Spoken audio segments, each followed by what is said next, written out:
the honor of talking to you about our third initiative. So our third initiative for today is a regional approach to talent pipeline development. And in putting this together, we're looking at an approach that brings employees together to surface future workforce needs that align partners across all of our jurisdictions. I'd say states, but then DC might feel left out. So jurisdictions, we'll go with that, to build stronger talent pipelines. And what we're proposing is not another standalone program, but we're looking at creating a connective tissue, a connective infrastructure that will strengthen and align all of the great work that's already going on throughout the region. So I just want to be clear, when I say talent pipeline, and I'm going to call out my friend Jim here, who hates the word talent pipeline. We had a whole conversation because he's on the education side, and he's like, no, they're career pathways. And I said, yes, when you're in education, they're career pathways. When you're an employer, they are talent pipelines. I know, he's come my way. He sees, we have an agreement. You know, when I'm on the education side, I'm like, yes, career pathway. You know, when you're looking at it from the student perspective, or you're looking at it from the employee perspective, it's your pathway. You are human, yes. But when you're looking at it from the employer perspective, we're talking about a pipeline. We're talking about how do I get from people being aware that my company and my job exists. So when we talk about talent pipeline development, I'm talking about all the way back to the beginning of career awareness, all the way to the end where we're talking about retention and even retirement. So we're looking at that entire continuum. And if you look at this, you'll see that as somebody progresses along this pipeline, the role of we call them the suppliers. I know probably Jim isn't coming. So we're talking about by supplier, just to sum it all up, we're talking about your workforce boards, your education providers, your schools, you're talking about your training providers. So all of that are your suppliers of talent. And their role is really, really big in the beginning. And then it sort of wanes as people sort of cross over and begin in the workforce. And then as we do that crossover, as people are climbing their ladders or crossing their bridges or riding in their boats or whatever you decided to draw, as you do that, the roles kind of start shifting. And the role of the employer and the responsibility of the employer takes on more prominence. But if you look closely, what never happens is one group has complete ownership. So even at the career awareness phase, I don't care if you're in elementary school, if you're in middle school, whatever it is, however far we got to go back to make sure that they know that advanced manufacturing is actually a cool job, the employer still needs to be involved. And even all the way at the end, when we're at the end of our careers, we still need to be upskilling. We still need to be doing training. We still need to be doing learning. So it's that connection of those two groups working together and how they work together and how they come together and the flow of information to make sure that they are aligned in their goals and what we're doing. That's what makes for a strong pipeline. And so that's what we're talking about here.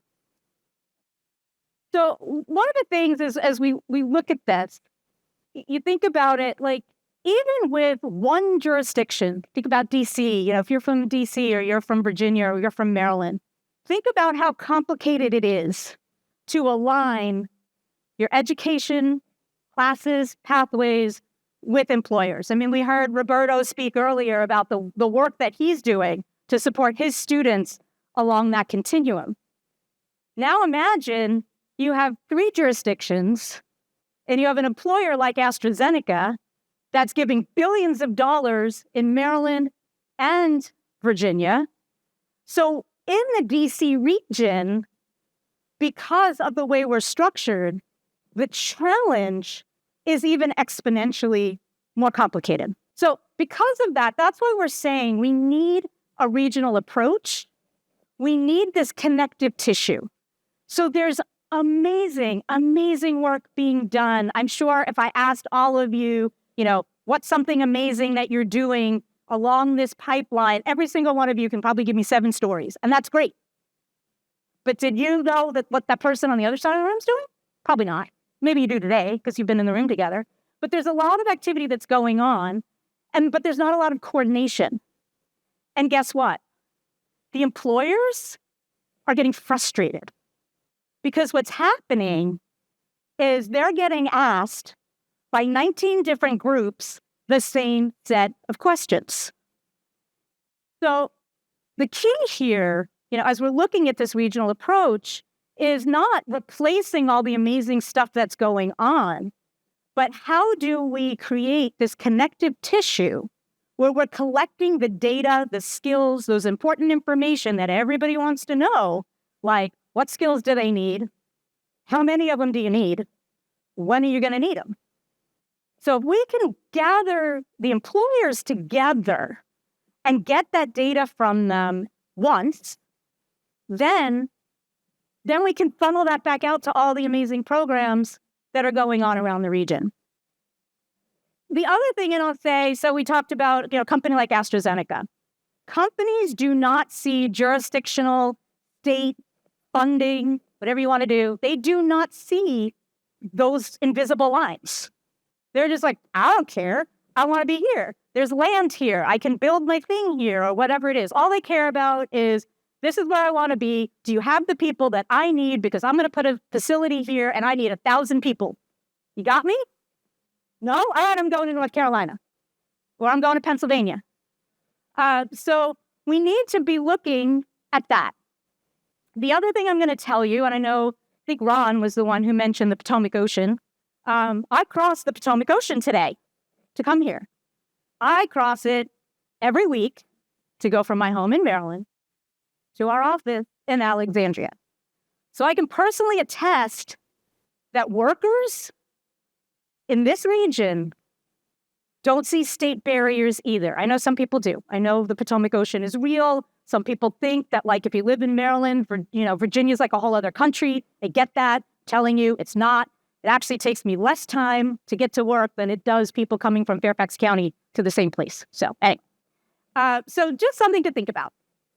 The other thing in this area, we have across all these jurisdictions, there's 3 major industries that everybody's going after, and they're trying to recruit, and they're trying to bring part of their economic development. One is life sciences, and that's a pretty broad thing, advanced manufacturing, and IT. So that's another region to have a regional approach.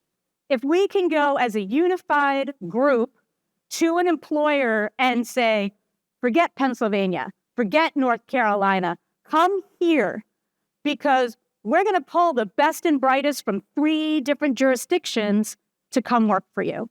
That's going to be a really powerful story. And then the last piece, and we've talked about this during the day, right here in this region, we're going through this structural shift. And it's not just that we have a bunch of federal employees or former federal employees that are now looking for work. It's the realization, and this is speculation on my part, other people's parts. I happen to believe those jobs are not coming back. And if they come back, they're going to come back slowly, and they probably won't come back at the same numbers that they were before. But our job is to keep people here, which is hard. So that may mean reskilling. And that may mean trying to find other opportunities. It may mean somebody driving an hour in the other direction to go to work than they're used to doing. So again, we're trying to do a regional effort that's going to complement and align what's already going on, not replace. So how are we going to do this? So, and don't raise your hand because I know Ken knows this. Who has heard of the U.S. Chamber of Commerce's Talent Pipeline Management Framework? Oh, yay. Thank you. There's a couple Pams. Good. So the U.S. Chamber of Commerce, 10 years ago, a little more than that, a little over 10. Thank you. This is my keep me honest right here. So a little over 10 years ago, the U.S. Chamber of Commerce developed a talent pipeline management approach. what's key, there's a couple of key differentiators about this approach and why we as Captivate are saying this is a really good model for us to use for the work that we're going to do regionally. Because this framework at its core is employer-led. So many people say, oh, I'm employer-informed, or I asked the employers, or I gave them a survey. I'm like, great. And that's where the employers get like, okay, so I'll fill out your survey, and I'll fill out your survey, and I informed you. And then you're going to go off in your little bat cave. And 3 years from now, you're going to hand me 50 employees, and I'll be like, I don't need those people anymore. Sorry. One, I only needed 25 of them, so thanks for 50. Or I needed 100, so thanks for 50. And by the way, because of AI, these people, I can't hire any of them anymore. So there's that ongoing communication and data that's part of this process. So it's employers coming together to say, these are our shared pain points, these are our shared needs, so that we can go out to the suppliers, all of you in the room, and say, as a group, this is what we need, instead of like one-off and dribs and drabs. But then it's very data informed. So it's about capturing data about what do we need now? What do we think we're going to need a year from now, 2 years from now, trying to predict the future of the skills that we need, and how many of those people do we need? So it's possible what I need is not, like, I may come to you and be like, oh, I need 100, in 2 years, I'm going to need 100 people who can do this entry-level job. And you're like, great, I'm going to go train 100 people for that entry-level job. But guess what? There's 1,000 people I could walk out there right now and I can grab 1,000 people off the street and they could all do that job. They don't need training for that job because there's a lot of them. What I really need is 50 people for that next level up. And so I need you to take 50 of the people that are in this entry-level position now and train them up. And then I need your help backfilling them. So that's why we talk about the full life cycle of the talent pipeline. And where are the kinks in the pipeline? They may not be where you think they are. Like, just because you have a particular place in the pipeline, that doesn't mean that you're the problem. And it doesn't mean that you're the solution to the problem. So this is why bringing the employers together is really, really helpful. So we have this shared accountability. It's based on employer ROI. So we know for employers, if they're getting something out of it and they're saving money because we have good people that can retain, they can retain people longer and they're not rehiring them every 5 minutes, that has a cost saving. So we have all of that. So you'll see there's 6 steps. It's cyclical. So that's kind of the key of having that graphic is, you have them, you get them together, you ask them what they need, you collect data. Based on the data, was this good? Was this bad? How do we improve this in the future? And the cycle kind of just continues to go on itself. You can take my word for all of this, or I'm going to invite Ken Poole up here from CREC, and he'll introduce himself, because he was there when the chamber kind of developed all of this. Yes, thank you. So first of all, I am the CEO of the Center for Regional Economic Competitiveness. I have a great team of people that I work with. I've actually had the opportunity to work with the chamber since fairly early in the process to help with building an evaluation system about whether this works. First of all, I would say, and I also come from the data world. When I say that, it's the workforce and economic development data world. And for many of us who are working in this space, it makes sense that, hey, we ought to be training people for jobs that we're going to be creating. And the reality is the data systems that we have are really good at telling us what happened, but it's very poor at telling us what's going to happen.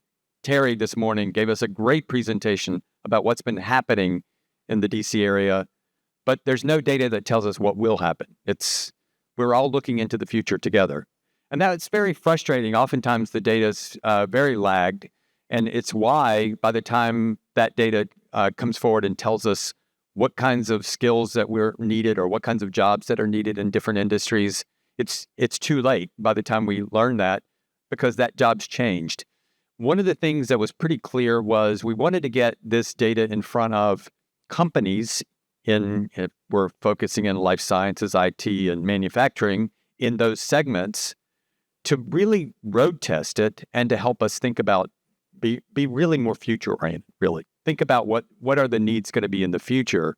And a big piece of that was not just about what occupation, but what are the skill needs. And I think what's really critical here, and I think is a really critical point for us as we're thinking about what's going to happen in the DC area, in the greater metropolitan area, is that we really have to recognize that we're going through a transformation that's not just on what new to career people are going to be doing, but what we who are in our current jobs are going to be doing in another year or a few years. And here's the other piece of this, is no matter how good this data system is, if you talk to two different people in the company, the CEO and the HR hiring manager, or the person who's on the line who's actually supervising the staff, each one of those people are going to tell you different things about what their needs are going to be.